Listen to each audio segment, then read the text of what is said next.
ये शक की बुनियाद पे किसी को भी गिरफ्तार कर सकते हैं कमिश्नर की इजाजत के बगैर। सर, ये इख्तियार तो नैब को भी नहीं था, ये इख्तियार एफआईए को भी नहीं है, ये सिर्फ इजराइल के पास है। ये इख्तियार अल्लाह ने सिर्फ इजराइल को दिया और अब इन्होंने एफबीआर को दे रही है कि बगैर नोटिस के इजराइल अल्लाह ताला के हुक्म पर जब चाहे किसी की जान ले सकता है। ये इजराइल के बाद ये इख्तियार सिर्फ इनकम टैक्स को दिया जा रहा है। बहरहाल, और उसके गिरफ्तारी के बाद तहकीक होगी कि आया ये शख्स गलत था या सही। अब आपको पकड़ के जूते मारते हुए हथकड़ी लगा के रोड से ले जाएं कमीज उतार के और 2 घंटे या 4 घंटे दूसरे दिन बाद कहें कि नहीं यार ये शरीफ आदमी था, छोड़ दिया। ये कहां की अक्लमंदी है कि गिरफ्तारी के बाद एक शरीफ इंसान के उसको जो है बेगुनाह करार दिया जाए। ये सेक्शन 37A और AA है, ये पढ़ लेते काश। अब सर, ऑडिट फर्म्स का मामला, आखिरी बात इस पर करूंगा, फिर आगे चलता हूं। वैसे तो बहुत सारी बातें हैं सर। ये ऑडिट ओवरसाइट बोर्ड जो होते हैं, ये स्टॉक एक्सचेंज की ऑडिट ओवरसाइट बोर्ड जो है वो खुद अपनी जो है वो इनकी चार्टर्ड अकाउंटेंट जो इंस्टीट्यूट ऑफ चार्टर्ड अकाउंटेंट वो इनका ऑडिट करती है। सर, अब एक ऑडिटर पे भी ऑडिटर बिठा दिया है। अब इन्होंने बजाय इंस्टीट्यूट ऑफ चार्टर्ड अकाउंटेंट के ICAP पे ये एक इदारा है उसको ये भेजेंगे और अपनी मर्जी के फैसले कराएंगे। सर, आखिर ये सारी चीजें करके ये क्यों समझते हैं कि पाकिस्तान में कारोबार फैलेगा फूलेगा, कोई यहां आकर इन्वेस्टमेंट करेगा? कोई पागल हो गया भाई कि जिसके घर में तुम आदमी खड़ा कर दो, जिसकी दुकान में आदमी खड़ा कर दो, जिसके मकान पे आदमी खड़ा कर दो, जिसकी फैक्ट्री पे आदमी खड़ा कर दो, तुम्हारे पास आकर इन्वेस्टमेंट करेगा, कारोबार करेगा। सर, ये मुल्क का पट्टा बिठाने वाली बात है। ये पता नहीं किसने इनको बजट लिख के दिया और इनकम टैक्स को ऑफिसरों को तो मैं कहता हूं इजराइल बना दिया। मैं बार बार कहना चाह रहा हूं। आप कह रहे हैं जी सोलर पर 18% टैक्स, बिल्कुल भी नहीं करेंगे हम इसकी हिमायत। अच्छा, कह रहे हैं इंपोर्ट पर 18% टैक्स, आप मुल्क में जो है वो सोलर जो है वो खरीदे। वो भाई, आपने मुल्क में इंजीनियर कौन से पैदा किए हैं? वो कौन सा इतना अच्छा सोलर पैनल बना रहे हैं? सर, अगर पाकिस्तान में बनने वाला पैनल 5 यूनिट पैदा करता है तो उतने ही पैसे का जो हम बाहर से यूनिट मंगाते हैं वो 100 यूनिट पैदा करता है। आप या तो मुल्क में सोलर की उसी तरह की उस स्टैंडर्ड की मशीन लगाते, इंडस्ट्री लगाते, आप उसी सतह के सोलर पैनल बनाते जिस तरह के चाइना से आते हैं, जापान से आते हैं, जर्मनी से आते हैं। आप उस स्टैंडर्ड को मीट करते नहीं, आपने ये तो किया नहीं। आपका सोलर पैनल जो मुल्क में बन रहा है वो लगता है कि रेडियो है जो कि बजता नहीं है, वो डब्बे की तरह है। वो पुराना रेडियो लगता है जो बजता भी नहीं है। और वो सोलर पैनल इतने जदीद है। अब हम जबरदस्ती ये खरीदें वो खरीदेंगे तो 18% टैक्स लगेगा और आप फिर कहते हैं कि हम मुल्क को तवानाई के बहरान से निकालना चाह रहे हैं। आप झूठ बोलते, आप चाहते ही नहीं कि ये मुल्क तवानाई के बहरान से निकले। वैल्यूएशन, इस पर मुझसे फेडरल मिनिस्टर ऑफ फाइनेंस मुत्तफिक हो गए। कराची की बात करूंगा, 5 लाख रुपए की जो जगह है उसकी एफबीआर ने वैल्यू रखी है 25 लाख रुपए। अब टोटल वो 5 लाख की वैल्यू है, उसकी 25 लाख कहां से लाए कोई 25 लाख वाइट मनी? तो हुआ क्या इससे? अब इनको खुद अंदाजा नहीं कि लोगों ने रजिस्ट्रार के पास जाना बंद कर दिया। 2 गवाह रख के वो शरई मुआहदे करा रहे हैं। लेकिन मैं इसमें शुक्रगुजार हूं, मेरे दोस्त जो अब फाइनेंस मिनिस्टर नहीं रहे, अली साहब भी और हमारे फाइनेंस मिनिस्टर भी, ये मुझसे एग्री करते हैं कि हाँ ये गलत है। इन्होंने एक चीज कही थी मुझे कि आप मुझे निशानदेही करें। सर, मैं अपने हल्के तक की तो निशानदेही कर सकता हूं कि कहां की जो है ना रकूम गलत रखी गई है, वैल्यूएशन हाई रखी गई है। लेकिन पूरे कराची का सर्वे सर मैं ये इन जल्लादों से, इजराइलों से करा ले सर। इतनी बड़ी जब इनको इतने इख्तियारात दिए इनकम टैक्स वालों को, तो ये इनसे करा लेना। हम एक पूरी कराची का सर्वे मैं कहां से जाके करूं सर? अब आप आ जाए सर, एक पूरे पाकिस्तान में, पूरी दुनिया में पाकिस्तान एक वाहिद मुल्क है, एक अनोखा मुल्क है कि जिसमें हमारा मकामी माहीगीर। पटेल साहब, आपके विप ने लिख के दिया कि आपको पार्टी की तरफ से एक्स्ट्रा टाइम दे दूं, तो इसलिए एक्स्ट्रा टाइम। जी बहुत शुक्रिया सर, मैं इंतहाई शुक्रगुजार हूं आपका सर। पाकिस्तान इस तरह से एक अनोखा और वाहिद मुल्क है कि पाकिस्तान में मकामी माहीगीर को पोर्ट क्लियरेंस लेनी पड़ती है और उसके एवज उसको पैसे देने पड़ते हैं। अब वो कौन सा अफ्रीका, सोमालिया, अमेरिका जा रहा है, वो जाता है अपनी कश्ती लेके अपने समुद्र में शिकार करता है, वापस आता है, लेकिन उसको कहते हैं पोर्ट क्लियरेंस, कस्टम का पोर्ट क्लियरेंस दो। सर, एक मुल्क से दूसरे मुल्क में आते हुए तो कस्टम का जिक्र सुना है, अपने ही मुल्क में शिकार करने, मछली पकड़ने, बच्चों का पेट पालने, वो भी कभी मिले कभी ना मिले, वो भी कस्टम भरे। ये कभी हुआ है? ये दौरान बजट स्पीच मिफ्ता इस्माइल साहब ने, अब वो साल मुझे याद नहीं, मेरे बोलने पे उन्होंने मेरा नाम लेकर अपनी स्पीच में कहा कि आज से हम ये खत्म कर रहे हैं। जो मेरी बात को अगर शायद कोई नोट कर रहा हो तो वो करे। उनके इस ऐलान के बावजूद आज तक भी हमारा मकामी छोटा माहीगीर कस्टम को पोर्ट क्लियरेंस दे रहा है, रोजाना आ रहा है, रोजाना जा रहा है, कहते हैं भाई तुम कस्टम को पोर्ट क्लियरेंस दो। ये किस किस्म का जुल्म है दुनिया में, और कहीं भी नहीं। सर, ये स्मगलिंग का बड़ा एक, अब सर जो चीज भी, मैं बलूचिस्तान से अगर कोयटा से चलूं, अभी तो खैर चलना हालात की वजह से थोड़ा मुश्किल भी है, लेकिन अगर चलता भी हूं तो सर 5 बार तो मेरा शनाख्ती कार्ड चेक किया गया जाता है। चले 2 जगह पे वो पहचान लेते, 3 जगह पे फिर भी मुझे बताना पड़ता है मैं कौन हूं, मैं सफर पे जा रहा हूं। लेकिन ये सर ट्रक के ट्रक, सैकड़ों ट्रक, ये कराची हर चीज के पहुंच जाते हैं, सुपर हाईवे से भी, आरसीडी हाईवे से भी, और जब सब कराची पहुंच जाते हैं तो वहां पे छापे लगना शुरू हो जाते हैं कि ये स्मगलिंग हो रही है, या स्मगलिंग का सामान है।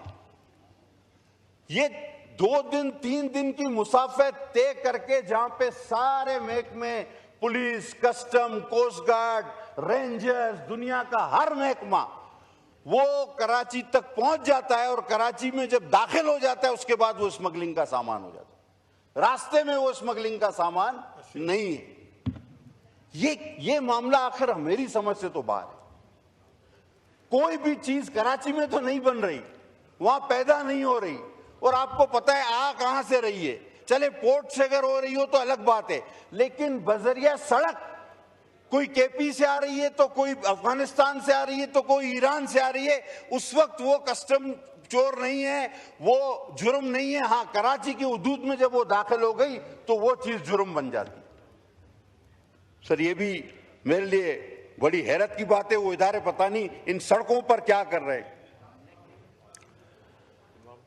सर, पोर्ट कासिम अथॉरिटी को भी इसी फ्लोर ऑफ द हाउस पे, अब फिर मुझे सन याद नहीं, अली मोहम्मद मेरी मदद करेंगे, हमाद अजहर ने जब बजट पेश किया था जिस साल, फेडरल कंसोलिडेटेड फंड से निकाला गया था, आइटम ड्रॉप किया गया था, आइटम नंबर 8 था या 9 था बजट का। फ्लोर ऑफ द हाउस पे मिनिस्टर ने आइटम ड्रॉप किया, अख्तर मेंगल, असलम बूतानी साहब के कहने पे, जो उस वक्त आपके इत्तादी थे, लेकिन वो गजट में छप गया, और आज भी वो केस चल रहा है सुप्रीम कोर्ट में।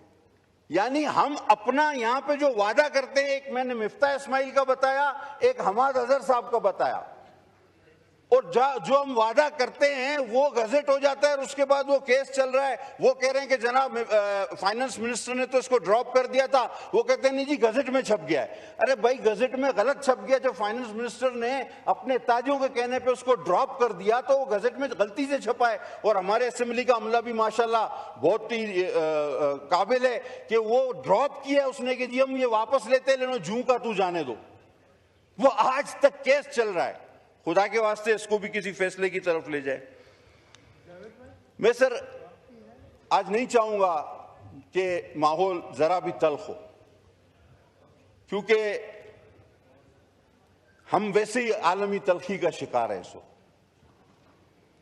मैं सिर्फ इतना कहना चाहता हूं सर कि ऐसा बजट ऐसे वक्त में आपको सूट नहीं करता, मैंने जब पूछा दो चार इनकी शिकें, किसी ने नहीं पढ़ा इसको। हमारे दोस्तों ने अभी तस्दीक भी हो गई, इनको पता ही नहीं, और फाइनेंस मिनिस्टर साहब यहाँ मौजूद नहीं। हाँ, अलबत्ता ये पहली बार हुआ है कि इस बार दो बजट आए थे, एक पढ़ा गया एक नहीं पढ़ा गया, दोनों हुकूमती जमात के थे। एक एमक्यूएम ने भी बजट पेश किया, ऐसी मुझे दो कॉपी मिली, एक हुकूमती बजट जो पढ़ी जा रही थी, एक एमक्यूएम का बजट था, वो नहीं पढ़ा उन्होंने, तो वो भी पढ़ दे। ये पहली बार हुआ है कि दो हुकूमती बजट आए हैं, एक मुस्लिम लीग नवाज नून का, एक एमक्यूएम का, दो बजट आए इस बार, एक पढ़ा गया एक नहीं पढ़ा गया। तो शेडो बजट उसमें नहीं लिखा था। बहरहाल जो भी था बजट था, वो अपना बजट पेश करते हैं तो ठीक है। तो अब कहने का मकसद है, जब हुकूमती दो बजट हो तो कौन से बजट पे आदमी अमल पैरा हो। सर, आखिर में आते हैं उन गरीब मजदूरों की तनख्वाहों पे। सर, महंगाई वाकई है, बड़ी है। मैं कहना चाहता कि कब से ये बढ़ी और कितनी बढ़ी और किसके दौर से बढ़ना शुरू हुई और फिर बढ़ती ही गई। अब बहुत कुछ न कुछ बेहतर अफाका हुआ है, लेकिन सर जिस तरह फिगर्स दिए गए आपके जीडीपी के ग्रोथ के, ये गलत है सर। आप कहते हैं 2.6 तो 2.5 तो आपकी पॉपुलेशन भी इंक्रीज है तो 1% हुआ। ये जीडीपी इस तरह थोड़ी होती है। 1.5 से ज्यादा किसी तरह भी नहीं है, मैं चैलेंज कर सकता हूं।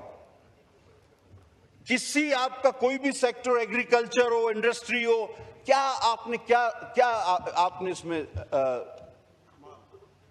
तरक्की की है? कोई नहीं। लेकिन इंशाल्लाह आप कर जाएंगे। और अगर तरक्की करनी है तो खुदा के लिए इस कस्टम को, इस